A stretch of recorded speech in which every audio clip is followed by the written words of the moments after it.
Bonjour fidèles téléspectateurs de Vert Pâturage, bonjour à vous bien-aimés dans le Seigneur. Nous vous aimons beaucoup, beaucoup au nom de notre Seigneur Jésus-Christ. À chaque jour suffit sa peine, le dit la parole de Dieu, et nous vous croyons en bonne santé encore en ce jour.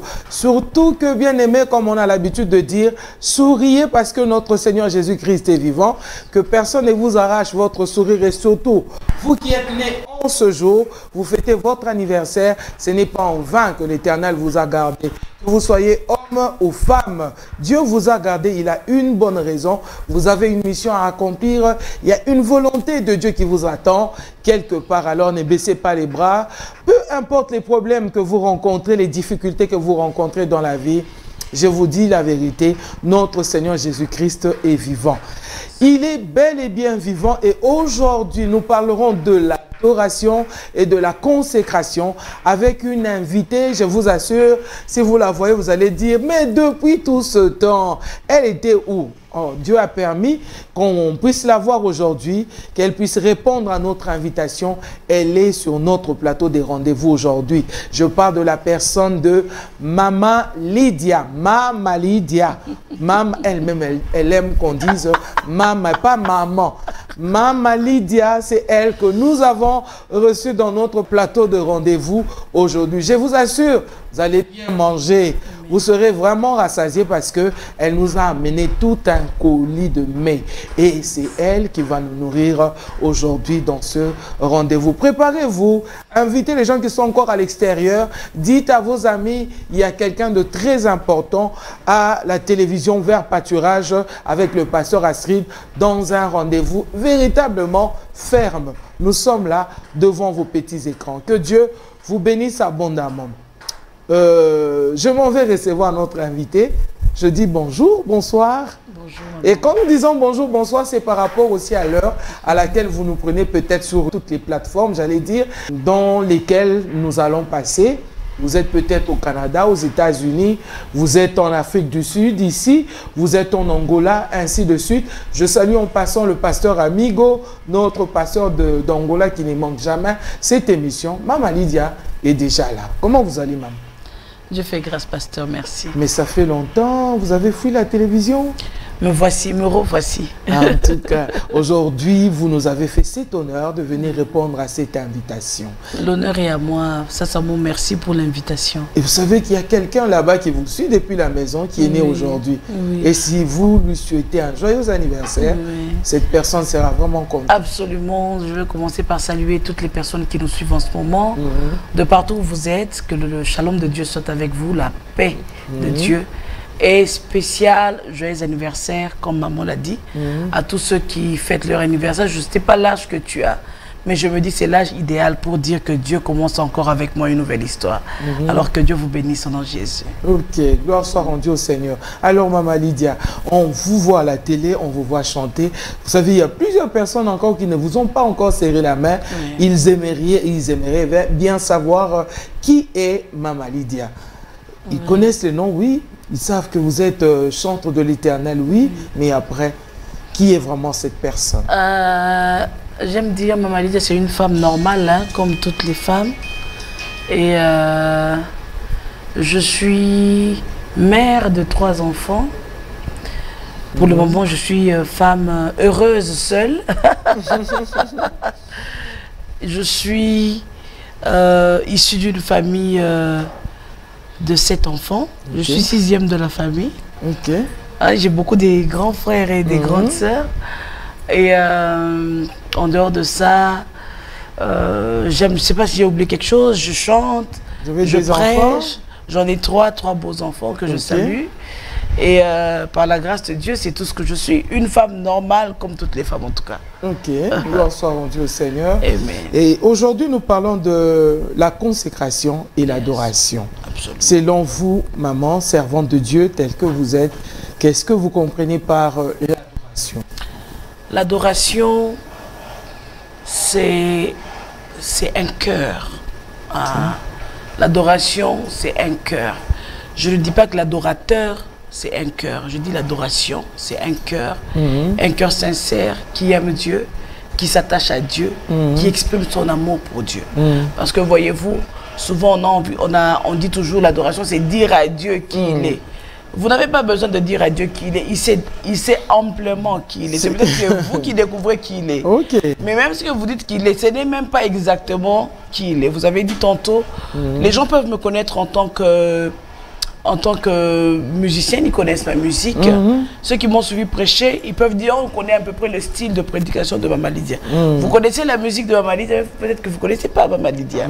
Vous connaissez le style de la prédication, mais vous ne connaissez pas ses disciplines avec Dieu. Vous comprenez? Donc nous connaissons Dieu, on partit du coup. Quand quelqu'un dit « Oh Dieu, tu es grand », en fait, c'est parce que nous avons vu sa grandeur, parce que nous croyons au fond de notre cœur qu'il doit être grand. Mais c'est la grandeur par rapport à quoi? Du coup, nous tombons un peu dans le piège de chercher des mots quand on parle de l'adoration. On commence à trouver des mots à dire à Dieu. Et pourtant, l'adoration, ce n'est même pas les mots qu'on dit à Dieu. C'est d'abord un cœur, c'est une vie qui a reçu le Seigneur Jésus-Christ comme Seigneur et Sauveur, unique Dieu. Quand nous avons un Dieu qui est notre Dieu unique, Amen. Quand je dis ça, je sais qu'il y a beaucoup qui comprennent ce que je dis parce que plusieurs ont plusieurs dieux. Il y a un Dieu unique à qui vous devez votre vie, à qui vous devez faire le culte. Parce qu'il y a l'adoration en tant que vie et l'adoration en tant que culte. Alors dans l'adoration, d'abord c'est le cœur. Ce n'est pas vivre en évitant les péchés qu'on devient adorateur. Ce n'est pas en priant beaucoup qu'on devient adorateur. Non. C'est en ayant un cœur qui aime et qui s'attache à Dieu. Un cœur qui recherche à plaire à Dieu dans toutes les dimensions et tous les domaines de la vie. C'est là qu'on est adorateur. On est adorateur quand on a Dieu. Maintenant, ça c'est l'adoration en tant que cœur, en tant que vie.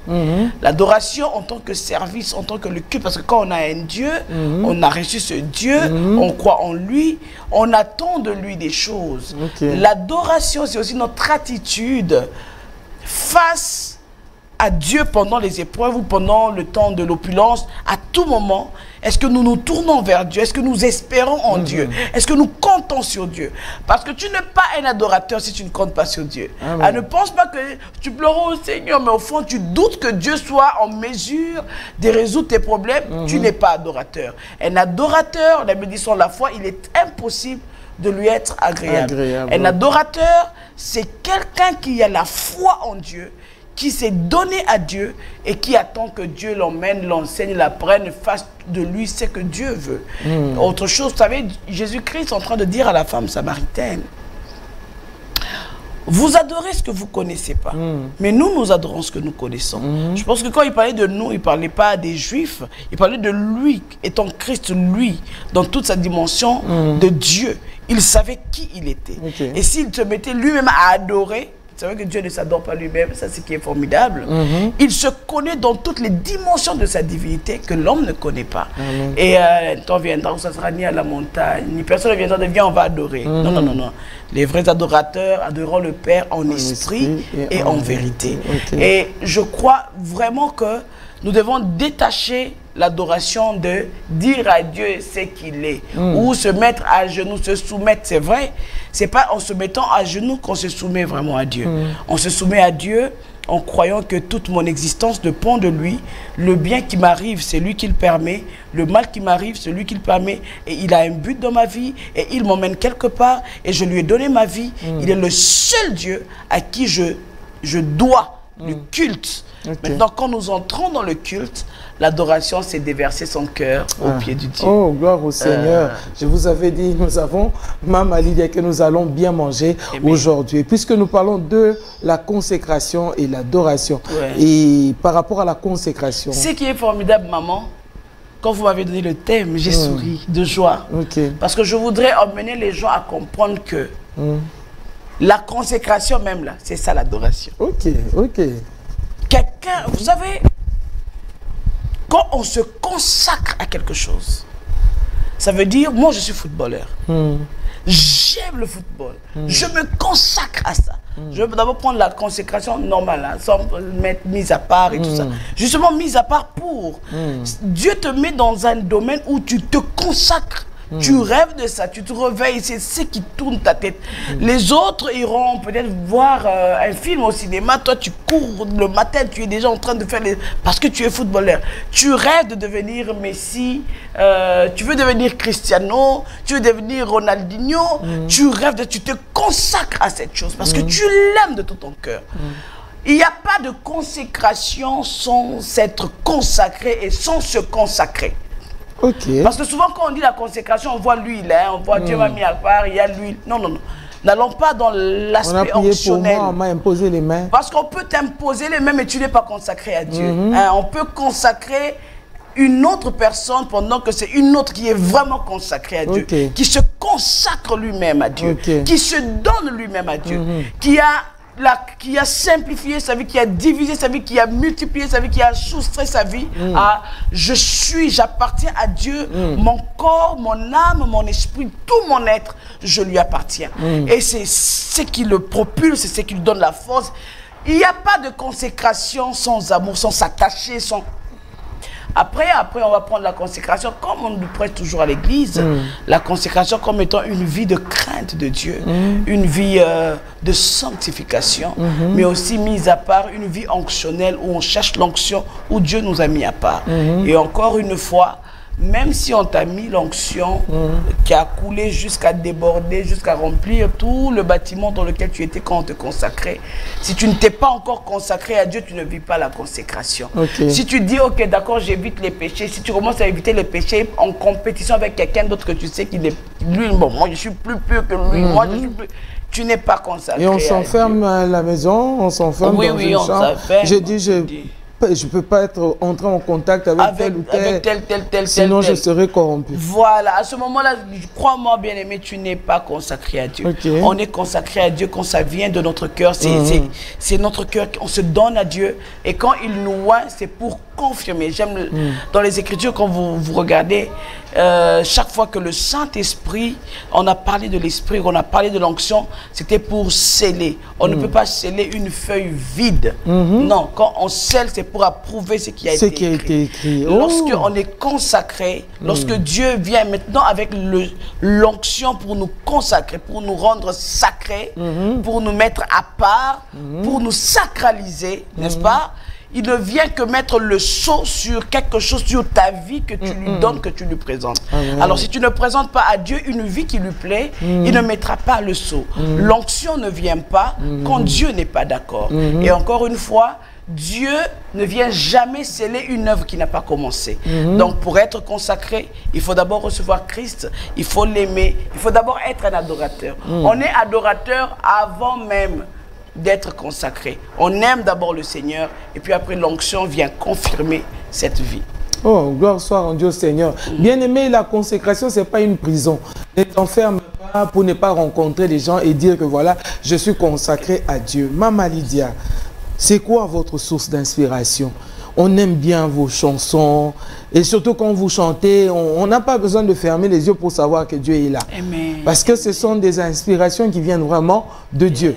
Les chansons, les mots, les mots, je vais dire, les phrases même de la chanson, elles-mêmes nous parlent et nous poussent à adorer Dieu. Mais dites-nous un peu, c'est quoi votre source d'inspiration? Sont les circonstances de la vie dans lesquelles vous êtes passé? Ou alors c'est dans la lecture de la Bible que vous êtes plongé pour nous emmener ces belles compositions? À vrai dire, maman, je vais être sincère. Pour la petite histoire, avant, je ne composais pas. Je ne pouvais pas. Et je le dis pour quelqu'un qui est en train de m'écouter, qui est dans le ministère, qui est dans le chant, qui est dans la prédication, mais qui n'arrive pas. Je sens que je suis prédicateur, mais je ne sais pas comment prêcher. Écoutez ce petit témoignage. Je pense que je dois l'offrande au pasteur Atoms. Parce que à l'époque, je ne savais même pas comment ça se faisait de composer, comment ça pouvait commencer, comment tout ça. Je ne savais pas. Et le pasteur Atoms avait fait cette chanson. Soki Nathalie Mboka Congo, si j'aime à la moi connais ton layo. Soki Nafuka Manala Nama Bele. Ah non, I was like, quand je le regarde, je dis Seigneur, mais comment ce gars il fait? Comment il fait pour parler depuis qu'il chantait? Comment ça coule comme ça? Comment? J'ai demandé à Dieu. J'ai demandé. Moi, je ne compose pas parce que j'ai ce don naturellement. Je me suis réveillée. Non. je l'ai demandé à Dieu, j'ai apprécié, j'ai demandé. C'est pourquoi je me dois toujours de rendre un témoignage favorable de cet homme. Parce que quand vous avez reçu la grâce d'une personne, n'est-ce pas, rendez un témoignage favorable de cet homme, quoique je ne le connais pas personnellement. On continue. Maintenant, après que j'ai demandé à Dieu, chaque fois que je mettais la chanson là, je disais, Seigneur, comment cet homme il fait? Je veux que tu me fasses du bien. Vous savez, maman, reconnaissons-le, Dieu ne nous donne pas tout. Amen. Il y a des choses que je vois chez vous que j'aime, que je veux demander à Dieu. Ah, je peux même venir, pasteur. Votre calme là, priez que Dieu me donne ce calme là. Nous transmettons les grâces, nous transmettons. C'est contagieux et c'est pourquoi il faut être toujours avec des bonnes personnes. Amen. Alors, Dieu m'a fait grâce. J'ai commencé à composer. Je compose chaque jour. Aujourd'hui encore, une chanson est venue. Je compose à chaque fois. Même maintenant, si on commence, en priant, je sens la présence de Dieu, une chanson. Ça jaillit comme des champignons. Vraiment, je le dis. Il y a des chansons que j'ai composées. J'ai dormi comme ça, j'ai entendu la mélodie, je me suis réveillée, j'ai chanté la mélodie. Il y a des chansons que j'ai composées parce qu'une prédication m'a frappé tellement. Quand je rentre de l'église, là dans la voiture, pap, la mélodie est venue. Il y a la chanson que je viens de lancer, Mon Santo, que je n'ai pas composé, je l'ai copié.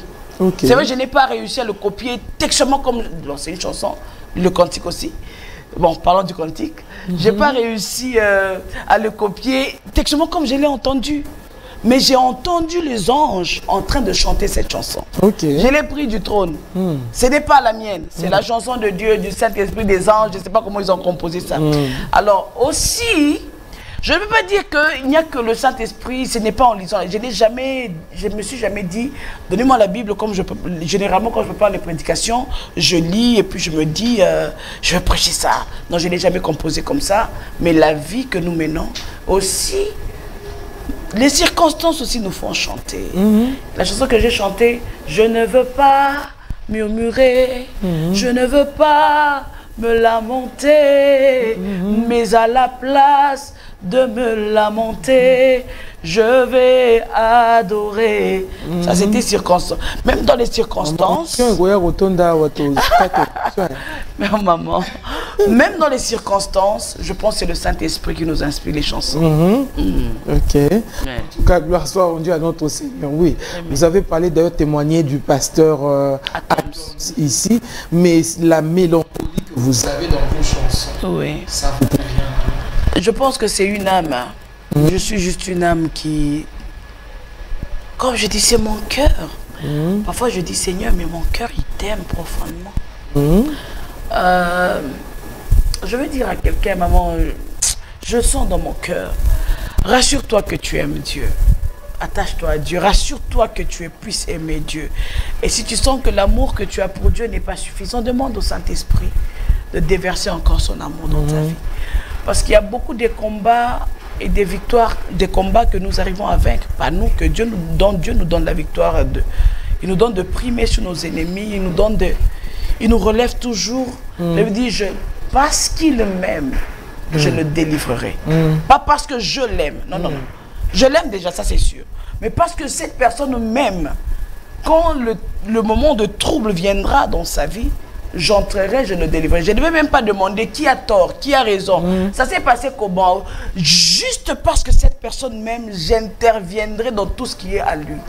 L'amour que nous avons pour Dieu, c'est ce qui doit se déverser. Chaque fois que nous prions, chaque fois que nous chantons, chaque fois que nous torchonnons la maison, chaque fois que nous parlons avec Pasteur Astrid, chaque fois que nous conduisons la voiture, dans tout ce que nous faisons, la perfection que nous recherchons doit venir de l'amour que nous avons profondément de Dieu. Amen. Et cet amour de Dieu qui nous rend humains. L'amour de Dieu nous rend humains. Parce que souvent nous cherchons à devenir des dieux avant de devenir pleinement des humains selon la pensée de Dieu. Nous cherchons vite la divinité. Nous sommes des dieux. Mais comment tu veux devenir Dieu si tu n'es pas pleinement humain selon la pensée? Non, tu n'es pas humain selon la pensée. Quand Dieu créait l'homme, qu'est-ce que Dieu avait en tête? Il faut d'abord être à 100% l'humain selon Dieu, pas selon le diable, pas selon le monde, pas selon la convoitise, mais selon la pensée de Dieu. La première pensée de Dieu pour l'homme. Dès que tu atteins ce niveau-là, c'est là que tu vas te dire que je veux maintenant, Seigneur, donne-moi de devenir Dieu. Mais je pense que si tu te découvres selon la pensée de Dieu, tu n'envieras pas Dieu. Le diable a envié Dieu parce qu'il ne savait pas ce que Dieu avait mis en lui. Nous ne devons pas envier Dieu. Nous devons juste rester des humains qui adorent Dieu. Des humains simples qui adorent un seul Dieu. Amen. Et dans notre humanité, il y a pleinement la divinité. Nous sommes des dieux à un niveau où, mais nous sommes toujours des humains. En tout cas, gloire soit mon Dieu Seigneur. C'est vraiment une très belle émission. J'aime vos réponses, vos réactions, parce qu'il y a une personne qui sera bénie aujourd'hui. Cette façon de parler que l'Éternel vous a donnée. Alors, nous aimerions savoir, Maman Lydia, nous avons vu un adorateur comme David. Aujourd'hui, nous avons les psaumes, nous les chantons même. J'ai vu un homme de Dieu aussi, un serviteur de Dieu qui était chanteur. À un moment donné de sa vie, il a pris la décision d'abandonner certains, je ne citerai pas le nom, d'abandonner certains péchés qui étaient attachés à lui. Et il a changé, il commençait à dire non, il ne faut pas écrire des chansons au hasard, il faut chanter la Bible, ainsi de suite. En fait, parce qu'il a été peut-être touché par ces psaumes-là de David. David qui chante pour Dieu. Les esprits mauvais s'enfuient. David qui chante pour Dieu, il danse pour la gloire de Dieu jusqu'à se rouler par terre. On se moque de lui, il s'en fout. Il continue à le faire. Et moi, je dis que c'est un signe d'humilité. Est-ce qu'aujourd'hui, il y a encore des adorateurs pareils ou des pseudo-humbles adorateurs? En tout cas, il y a beaucoup de pseudo-humbles adorateurs. Nous tous, nous sommes des pseudo-humbles adorateurs. Parce que, écoutez, Moïse était tellement humble. C'est Dieu qui dit que lorsque Dieu disait que Moïse était un homme humble, il s'est senti indigne d'écrire cette phrase-là. Quand on est humble, on se sent même indigne de dire qu'on est humble. Quand on est humble, on se trouve toujours orgueilleux. Et on se regarde tout, Seigneur, il faut m'aider encore à être humble. Alors je veux répondre. Je pense que, commençons par le frère qui a dit qu'il faut chanter la Bible. C'est vrai que les psaumes, ce sont les psaumes sont tellement puissants. Spirituellement, les psaumes ont une grande puissance. Si quelqu'un se décide de chanter que les psaumes, c'est que c'est Dieu qui lui a recommandé dans sa carrière, dans son ministère, parce qu'il a une mission qui lui a donnée spécifique à lui. Mais ça ne veut pas dire que les démons ne partent que lorsque tu chantes les psaumes. Parce que je me rappelle avec ma chanson Eza Garaseo, une femme, elle a témoigné, nous étions dans une église à Mamamboutou, c'est elle qui dirigeait le culte avec mon assistant, qui est mon témoin, et beaucoup de ceux qui me suivent, qui étaient ce jour-là. Elle me dit, maman, j'étais folle. On l'a emmenée dans l'hôpital psychiatrique, ça n'allait pas, comme la famille l'aimait beaucoup, on l'enfermait dans la chambre. Et elle criait, elle faisait beaucoup de bruit. Et chaque fois qu'on chantait, on jouait la chanson Seyo, elle se calmait, elle dormait. Alors, pour calmer leur mère, les enfants jouaient de temps en temps cette chanson en boucle. Et cette femme, un jour les enfants sont partis, vous voyez, le matin ils ont servi, ils ont commencé à jouer la chanson, ils ont oublié de fermer la porte. Et ils sont partis à l'école. Alors maman s'est réveillée, elle s'est sentie complètement restaurée. Je pense que l'esprit qui l'a tourmentée était parti. Elle est allée faire le WNT, elle est rentrée, elle a rangé la maison, elle a préparé pour ses enfants. Et les enfants sont rentrés à l'école, ils ont trouvé, oh, maman, elle va bien. Et elle a témoigné ça sur la chair. Ce jour-là, c'est elle qui dirigeait le culte. Je pense que ce jour-là aussi, cette chanson a chassé les démons. Alléluia. Avec la chanson, Motema, on a eu plus de 17 grossesses des femmes qui n'enfantaient pas avant. Cette chanson avait sa puissance. C'est vrai, je chantais, je n'avais pas encore d'enfants à l'époque, je me rappelle, je souffrais, j'étais maltraitée, des prophéties à l'église qui m'humiliaient. Vous savez, les gens peuvent humilier, j'étais très humiliée en famille, à l'église, et je pleurais à Dieu. Quand je chantais Motema, vrai que la chanson n'avait rien à voir avec le besoin que j'avais. J'ai même chanté au Bandaka Mousala, au Pessinga Libala, au Pessinga Ipebana. Alors cette chanson a donné plus de 17 enfants. Je dis bien 17 accouchements avec des jumeaux dedans, ça doit faire 18 ans. 18 ans. Je vais donner un tout petit peu. Quelqu'un peut avoir encore une grossesse aujourd'hui? Yes, reçois cela au nom de Jésus. Isaka, Motema Eponi, Seyo. Lisekwa ya baye bakufa Nandimi kozala nayo moninga nangai ya sika. Alléluia. Motuya nangai seyo nakoma moto monene nami pesi mobimba nangai nayebi okobwaka. J'arrête. Alléluia, alléluia. J'arrête. Avec cette chanson, maman, il y a eu beaucoup de femmes, je dis bien 18 enfants. Mais si je dois compter les enfants que Dieu a donnés pendant les Covid, jusqu'à aujourd'hui, Dieu continue à agir. Alors je veux dire ceci. Dieu agit quand un cœur qu'il aime commence à chanter. Dieu est très sensible aux cœurs qui sont attachés à lui. Et quand Dieu descend, quand un cœur commence à adorer de tout cœur, Dieu, ça se fait de manière automatique. Il a juste envie de montrer qu'il est encore Dieu. Donc il se met à faire des choses, à délivrer. Il le fait. Et je sais qu'il le fait avec moi. Il ne le fait pas seulement avec moi. Moi, j'ai été beaucoup bénie par une chanson de Maman Laure. À l'époque, moi, je n'enfantais pas. Je pense que c'est l'album où elle avait chanté avec la sœur Sandra. Lokola Anna, Anna Tempelo, Nasilo.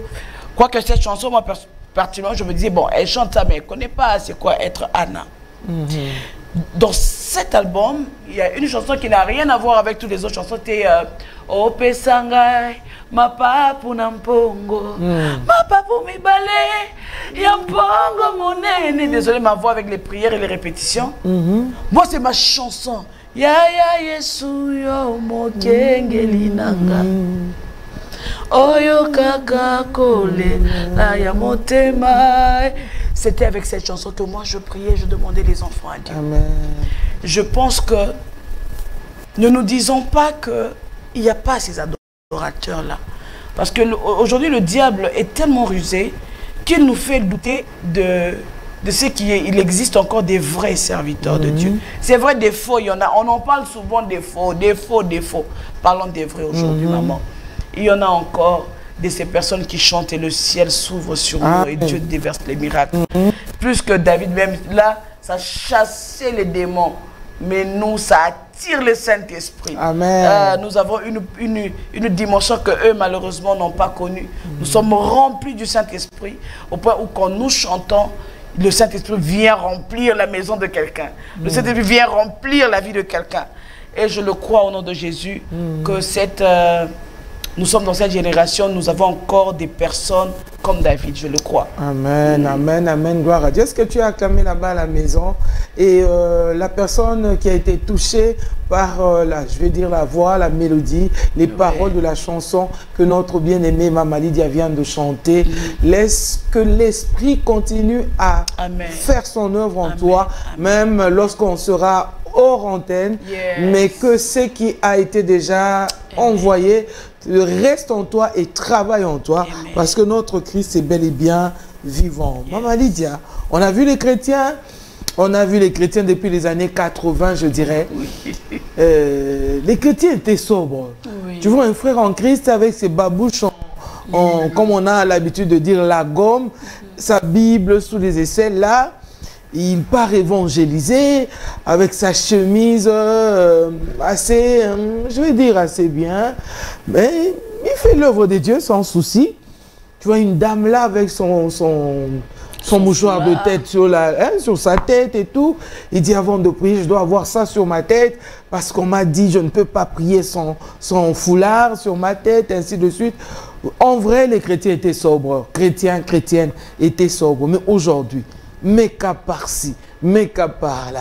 Hein? On est vraiment carrément, on est dedans quoi, dans la mode et tout ça. Et on ne sait plus faire la différence entre cette chantre de l'Éternel, ce chantre de l'Éternel et ce musicien du monde. Qu'est-ce que vous en dites, maman? Je veux d'abord commencer par ce frère-là qui avait de la gomme, avec un gros pantalon non repassé. qui avait enfilé sa chemise et avec sa Bible. Il y avait même la salive ici au coin, tellement il prêchait, il avait soif. Mais il ne pouvait pas arrêter, il prêchait. Ce frère-là, quelques années après, il est devenu un pasteur. Dieu s'est souvenu de lui. Dieu l'a béni. Dieu lui donne des Rolex. Dieu lui donne des vêtements de marque. Donne des grosses voitures. Mais ce que j'aime avec ce frère, qui est parfumé aujourd'hui, qui est chic aujourd'hui, il continue à monter dans cette belle voiture et à passer à la télé, et à cracher, et à parler de Jésus, et à élever Jésus. Parce que nous sommes dans un pays où nous croyons que c'est la médiocrité qui prouve que Dieu est dedans. Vraiment, ça c'est la mentalité des Congolais. Quand c'est trop beau, Dieu n'est pas dedans. Il faut que ça soit sale, il faut que ça soit non négligé, un peu délabré, maman, pour dire c'est faux et archi faux.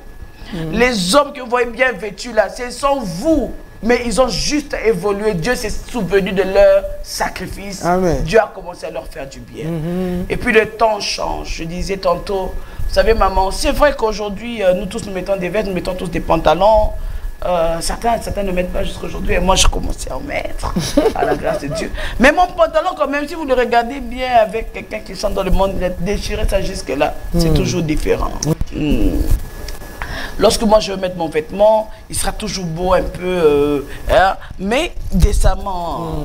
Mais dans le monde, même mais la jupe sera là et puis vous voyez, c'est toujours différent. Mais seulement il y a l'évolution aussi, l'évolution des temps. Nous ne sommes plus dans les mêmes temps, nous ne sommes plus dans les mêmes époques. Ça, c'est un point. Le deuxième point, c'est que aujourd'hui, maman, je ne suis pas totalement pour le make-up. Ou totalement contre, parce que moi-même, je suis connue comme l'une des femmes gospel qui se maquille trop. Qui se make-up. Donc, je veux pas, je veux être sincère. Vous savez, maman, Dieu nous a appelés. Quand Dieu nous appelle, il s'en fout de comment, lui, il veut que la mission soit faite. C'est vrai que dans la consécration, dans la sanctification, dans le respect des principes de Dieu, c'est ce qu'il cherche. Alors, il t'appelle, il te donne la mission. Mais nous aimons tellement Dieu, comme je vous ai dit tantôt, vous êtes une femme très belle, très imposante, très intelligente et un leader né. Oh, toi, moi, tu n'es pas jalouse. C'est les Congolais, il faut qu'ils te disent que tu es belle. Justement, c'est compliqué. Oh, il va te dire, oh, c'est pas la bohémine, vous savez, maman, mais vous pouvez devenir PDG, diriger des grandes entreprises. Vous en êtes capable, vous l'avez fait. Mais puis vous avez écouté Dieu vous appeler.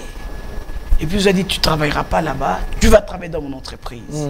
Donc cette mission est devenue une profession pour nous. Et ton profession, nous avons envie de l'améliorer. Nous avons envie de l'embellir. C'est vrai que parfois, dans le souci de bien faire, trop bêtement babanga, trop bêtement banda boy, nous sommes humains. Mais c'est plus dans le souci de se vendre, de vendre ce que nous faisons, d'attirer plus. Parce que nous leur attirons, mais quand ils sont attirés vers nous, ils viennent comme ça, ils trouvent Jésus dedans, ils sont touchés, ils sont convertis. Et la gloire revient au Seigneur. Je voudrais vraiment parler positivement parce qu'il y a beaucoup de négatifs qui nous suivent. Nous sommes des femmes, nous nous présentons devant les gens. Étant femmes, nous nous devons une certaine tenue, une certaine propreté, une certaine prestance. Il ne faudrait pas qu'on est dans une réunion où il y a des chrétiens et des païens. On remarque que ceux qui ne sont pas trop bons sont des chrétiens, ceux qui sont un peu froissés sont des chrétiens, ceux qui sont un peu flous. Donc quand on dit chrétiens, ce sont des gens sales, flous. Ce temps-là est passé. Quand on parle chrétien, maintenant on doit voir les gens les plus riches, les plus bénis, les mieux positionnés dans la vie. Nous sommes les fils d'Abraham, nous ne sommes pas les fils de n'importe qui. Notre père Abraham était un multimillionnaire que Dieu a béni au-delà. Et nous sommes les descendants de cet homme-là. Partout où nous sommes, ils doivent sentir que Abraham ça c'est notre souci. C'est vrai, il y a aussi le côté commercial, on veut vendre, parce que notre travail, comme pour celui qui va à Vodacom, notre travail à nous c'est servir Dieu. Donc nous voulons vendre, c'est pourquoi nous mettons iTunes, Amazon et partout pour vendre un peu la musique, se retrouver pour ne pas se prostituer, pour avoir l'argent. Donc on travaille dans l'œuvre de Dieu. Donc on va dire c'est dans l'idée de joindre l'utile à l'agréable. Juste commercial. C'est vrai, après, je vous expliquer. Il y a eu un temps où, comme je disais, je suis issu d'une famille, chez nous, mon père est pasteur, était pasteur, décédé, paix à son âme. Ma mère, chez nous, c'était naturel, pagne, voile jusque-là. C'est vrai que pour certains services prophétiques, je mets toujours le voile. Ça, c'est une recommandation personnelle que Dieu m'a donnée. Okay. Alors, vous savez, maman, je priais à la montagne, j'avais 20 ans, 21 ans. Dieu est venu me dire, écoute, je veux que tu descendes de la montagne, que tu enlèves, tu vois cette apparence que tu as là. Enlève cette apparence, fais-toi belle, défrise tes cheveux. Je t'ai appelé pour une certaine catégorie des femmes. 20 ans après, aujourd'hui, je comprends pourquoi Dieu m'a dit. Parce que quand je fais les rencontres des femmes, je vois les femmes qui viennent. Ce sont des femmes généralement qui peuvent se dire que notre église n'a aucun bébat. Mais on leur donne l'envie de venir. Mais quand elles viennent, ce sont des âmes qui ont besoin de recevoir Christ. Alors, il y a quelques années, en 2012, j'avais tellement exagéré. Vous savez, quand Dieu te donne la permission, parfois l'humain, nous exagérons. J'avais tellement exagéré avec le make-up que je ne sortais pas de ma chambre sans make-up. Donc, j'ai maquillé, Vous savez, Dieu m'a dit, toi, tu commences à trop exagérer. Hein. Tu commences à... J'étais là, je regardais les Indiens. Et je disais que les Indiens, c'est un peuple idolâtre. Dieu me dit, mais toi aussi, tu es idolâtre. Hein. Moi, Dieu, moi idolâtre. Mais moi, je t'adore. Moi, c'est toi. Il me dit, non, tu es idolâtre. Tu aimes les maquillages. Tu as commencé à adorer les maquillages. Moi, Seigneur, il m'a dit, ok, fais d'abord... Toi, tu peux faire vraiment 3 jours sans te maquiller. Seigneur, 3 jours, moi je peux le faire. Je me rappelle, le lendemain, je me suis maquillée pendant que j'avais dit à Dieu que je ferais 3 jours sans maquiller. Alors quand je me suis retrouvée, je m'étais maquillée encore, il m'a dit, dans ce cas, tu feras, il m'avait donné pour me promettre 30 jours. 30 jours sans maquillage. J'ai fait 30 jours sans maquillage, c'était pas facile. Et gloire à Dieu, j'ai réussi et ça m'a changé. Curieusement, je veux dire aux gens, Maman Lise, c'est une femme qui, en dehors de la télé, ne se maquille jamais. Donc, le seul moment que je maquille, c'est quand je passe devant... je sais qu'avec les lumières, il faut un peu couvrir la peau, il faut se rendre présentable pour vous, pour vous honorer. C'est pour vous qu'on fait ça. Mais sinon, au quotidien, même quand je viens chez vous, maman, je suis toujours sans maquillage. Je viens sans maquillage, je suis sans maquillage. Depuis que Dieu m'a emmené, et nous faisons des programmes qui bénissent beaucoup de femmes dans le monde, 30 jours sans maquillage dans les réseaux sociaux avec toutes ces femmes partout, elles sont dans le monde, elles font ces 30 jours. Parfois, elles me disent, maman, c'est difficile parce que je devais aller dans une réunion très importante, je devais discuter un contrat très important, je devais vraiment me présenter sous le meilleur de mon apparence, mais voilà, je suis dans ce programme 30 jours sans maquillage, mais Dieu fait des merveilles. Donc, avec ou sans maquillage, nous aimons Dieu. Le maquillage, c'est juste comme les lumières nous frappe comme ça, nous aimons nous maquiller pour empêcher. Mais sinon, ce n'est pas que quand c'est maquillage, Dieu n'est pas dedans. Ne vous inquiétez pas, Dieu est dedans. Ok, Dieu est dedans. Même avec maquillage, Dieu est toujours dedans. Le maquillage ne fait pas fuir l'onction. Le maquillage ne diminue pas l'onction non plus. Le maquillage ne met pas une barrière entre la servante de Dieu et Dieu. Non, il n'y a pas de problème. Il y a aussi cette version de... Les maquillages, ça vient des sirènes. Jézabel. Ce sont les sirènes des eaux qui produisent le maquillage et tout ça. Mais vous savez combien de voitures nous conduisons aujourd'hui qui ont été inspirées dans le monde des ténèbres? C'est ça. Combien de choses que nous utilisons aujourd'hui, Facebook, aujourd'hui, pour nous, c'est notre outil d'évangélisation qui a été conçu pour détruire les mœurs. Mais nous l'utilisons pour prêcher l'évangile. Alors, peu importe d'où ça vient, si ça tombe dans mes mains, c'est sanctifié. Amen. Jésus lui-même a redressé la femme au dos courbé. Yes. Amen. Je ne peux pas rester comme ça. Je ne me maquillais pas autrefois, mais aujourd'hui, je peux. Il a redressé, donc formidable. La fille d'Abraham ici ne peut pas rester comme ça. Il ne peut pas rester comme ça, c'est pas quand même. La fille d'Abraham doit être une femme présentable, belle, debout, bien droite. Donc, voyez, le maquillage, c'est comme le travail que Jésus avait fait. Tu as le dos courbé, redresse-toi. Ça fait longtemps que tu as la même position. Ça fait longtemps que tiens au moins. Mais maman, il y a aussi, je veux parler un peu, il y a aussi ceux qui pensent que en fait, j'ai un cas d'une de mes filles qui avait une malformation au niveau des seins. Un sein était plus grand que l'autre. Alors il fallait qu'elle aille faire la chirurgie. On lui dit non, tu ne peux pas faire des chirurgies parce que tu vas corriger Dieu.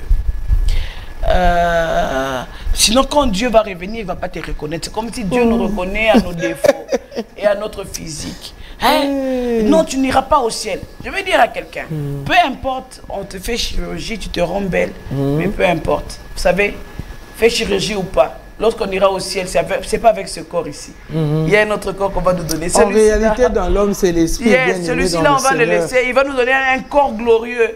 C'est avec ce corps glorieux-là qu'on ira au ciel. Donc même, et puis elle m'a dit, si tu fais des tatouages, je suis très contre les tatouages. Je n'aime pas les tatouages. Mais je dis, quelqu'un qui reçoit Christ aujourd'hui, mais pendant qu'il était païen, il a eu à faire des tatouages sur son corps. Maintenant, il doit se tuer parce que je dois enlever les tatouages, parce que ça donne une mauvaise image de moi. Madame, calme-toi. Quelqu'un a dit, non, avec les tatouages, tu n'entres pas au ciel parce que tu as tatoué ton corps. Laissez-moi vous dire que ce corps-là avec les tatouages, là, ça va rester sur terre. Ces poussières, ça retournera à la poussière. Il y a un corps sans défaut, sans tatouage, sans... que Dieu a réservé un corps de gloire qui a ton visage et c'est toi dans la dimension céleste. En tout cas, Maman Lydia, nous aimons vraiment votre façon de parler. Je l'ai dit, ça fait 2 fois, 3 fois. Hein? Oui, oui, on est content en fait. On est content en fait de vous avoir sur ce plateau. Alors, vous avez aussi un ministère de l'enseignement de la parole, parce qu'aujourd'hui c'est chantre le matin, adorateur le matin, prédicateur le soir. Chantre hier, pasteur aujourd'hui. Yes. Je veux d'abord remercier le Seigneur pour la voix qu'il vous a donnée. Non, parce que vous avez une très belle... Le jour où j'ai entendu, j'ai dit, oh, je parlais avec tonton Jaco. J'ai dit, oh, elle chante. J'ai dit, mais ma femme, elle chante très bien. Mais quand vous avez fredonné, tu dis, oh, mais mon Dieu, il y a la voix ici. Vous êtes pasteur, mais vous avez choisi d'être pasteur parce que vous pouvez aussi choisir de chanter. Le fait de chanter, n'est-ce pas, ça n'empêche pas qu'on soit pasteur. Je veux dire, si vous demandez au pasteur... Coutuneau, il vous dirait qu'il était à la chorale avant de devenir pasteur. Vous savez, beaucoup des hommes de Dieu, ils ont commencé soit à la chorale, soit à l'intercession. On dit que c'est tous les hommes de Dieu, apparemment. Absolument. Alors, à l'époque, ils n'avaient pas ce que nous avons aujourd'hui, la télé, les médias, nous professionnalisons, n'est-ce pas? Alors, pourquoi vous allez interdire à quelqu'un comme pasteur à Tops, vous le regardez comme ça, quand même quand il chantait, on avait l'impression d'entendre un pasteur qui chante. Voilà. Aujourd'hui, il est devenu pasteur et il fait un travail formidable. Un pasteur comme le pasteur Papa Henri. Le pasteur Papa Henri. Le pasteur Henri Papa. De toutes les façons, pasteur Henri. Papa Henri Papa. Voilà. Quand vous êtes avec cet homme, vous êtes avec un pasteur. Même quand il sourit, c'est un pasteur. Même quand il fait des blagues, c'est un pasteur. C'est pas parce qu'il chante que vous allez l'interdire de prêcher l'évangile. Alors moi, je suis pasteur. C'est vrai que je ne le dis pas souvent. Mais vous m'aviez dit tantôt qu'il faut que je le dise, que je l'assume. Moi, j'ai commencé dans la prédication, maman. J'ai commencé dans la prédication et puis je suis venu ici. Révéré dans la chanson. Donc, que ça n'étonne pas les gens. J'étais juste une femme.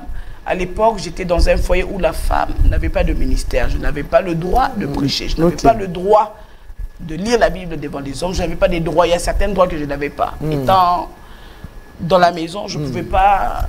Non, non, non. J'ai accepté, j'ai commencé à chanter. Mais gloire à Dieu, ça marchait. Donc aujourd'hui, c'est vrai que je suis pasteur, mais je voudrais bien... J'ai vu Maman Laure aussi commencer un ministère. Regardez une femme comme Maman Laure, puis vous la dites, ne prêche pas, parce que on te connaît en tant que chante. Laissez Dieu faire ce qu'il veut avec ses serviteurs. Amen. Nous, qui sommes-nous pour les juger? Déjà, vous les jugez parce qu'ils prêchent, mais qui vous a jugé pour ce que vous faites? Vous, tous les péchés, vous faites tout ce que vous faites de mal, tous les critiques, vous critiquez les hommes de Dieu, vous les détruisez. Même votre conjoint, vous ne les respectez même pas. Votre maison, vous n'arrangez même pas. Vous êtes dans une maison tellement désorganisée, vos enfants, vous n'éduquez pas, mais vous avez le temps de critiquer une servante de Dieu qui se bat à plaire au Seigneur. Donc, je pense que le vrai combat doit être le combat de chacun, de faire à ce qu'on soit, nous puissions être ce que Dieu attend que nous soyons, que d'attendre que l'autre est devenu. Comment est-ce que lui peut devenir? Comment? Ne perdez pas votre temps. Concentrez-vous à votre vie, c'est très important. En tout cas, l'essentiel, c'est de faire la volonté de Dieu. Amen. Et de savoir accomplir la mission que Dieu nous a donnée sur terre. Maman, est-ce que vous avez un album en vue qui est en route? Oui, oui. C'est quoi les titres? Le titre, c'est Envol. Ok. J'ai présenté une chanson. Je viens de lancer ça. Ça va petit à petit, je sens que ça n'a pas été facile. Après, c'est le moment de silence. Mais je suis positivement surprise de voir que les gens reçoivent très bien l'œuvre. Mais en dehors de ça, nous avons l'album qui vient, on voit qui vient. Mais avant on voit, nous avons déjà un concert pour célébrer Dieu. Oui, ça sera quand le concert? C'est pour le 18 septembre. Donc le 18 septembre à Showbuzz. C'est le concert à quelle heure? Merci. Je vais monter, en tout cas je vais monter à 18h et puis je vais descendre à 20h30. Ah d'accord. Cette fois-ci je vais respecter l'heure. Vous montez à 18h? Je descends à 20h30. Vous descendez à... Ça sera quel jour de la semaine? Ça sera un dimanche soir. Donc les gens, vous avez le temps de rentrer à la maison, de vous préparer. Pour le lendemain. Pour venir célébrer. Le 18 septembre, vous avez entendu, vous avez, j'espère, noté la date quelque part. On sera à Showbuzz avec Maman Lydia et certainement que nous serons bénis. Amen. On va même plus en douter parce que nous savons ce que Dieu fait avec elle et nous croyons qu'il va encore rajouter plus que ce que nous avons toujours vécu dans ses prestations, dans ses concerts, parce que c'est une servante de Dieu. Est-ce que vous avez un dernier mot pour cette personne qui nous a suivis depuis le début? Une femme, un homme par exemple, qu'est-ce qui vous vient à cœur de dire à ces personnes-là devant cette caméra, juste devant vous? Le dernier mot serait de vous dire, de te dire, laisse-moi te tutoyer, de te dire, ne t'inquiète pas, ça ira. Parce que tout ce que tu vois, les nuages, les tourments, les problèmes, les blocages, c'est juste des nuages qui annoncent la pluie. Fais confiance en Dieu, ça ira mieux. Et en toutes circonstances, ne te plains pas, ne te lamente pas. Mets-toi à genoux et dis merci à Dieu. Et je rappelle que le concert du 18 septembre, c'est un concert merci. Venez dire à Dieu merci. Souvent nous disons à Dieu merci parce que ça, on a eu un truc, on nous a donné, on a vu une promotion. Mais même quand on n'a pas vu tout ce que Dieu nous a promis encore, disons quand même merci à Dieu parce que même quand Dieu ne fait rien, c'est qu'il est en train de faire quelque chose que toi tu ignores. Alors disons merci à Dieu continuellement et ça ira certainement. Bonsoir Dieu Seigneur. Moi merci. Je vous dis merci. Merci. Vous avez répondu à cette invitation et nous avons été vraiment bénis de votre passage en ce lieu. Mais nous croyons aussi que ça ne sera pas la dernière fois. En tout cas, j'allais même vous demander de revenir. On bénit Dieu. Donc, on a déjà un autre rendez-vous avec Maman Lydia qui va nous revenir sur ce plateau. Et nous bénissons notre Dieu, notre Seigneur, notre Maître. C'est lui qui nous prête ce souffle de vie tous les jours. Chaque matin, il renouvelle sa bonté. Aujourd'hui encore, il a fait. Et nous disons merci à vous qui nous avez suivis. Et nous croyons que chez vous là-bas aussi, c'était une pluie de bénédiction avec ce rendez-vous. Nous vous disons à la prochaine. Entre-temps, gardez le sourire parce que Jésus est vivant.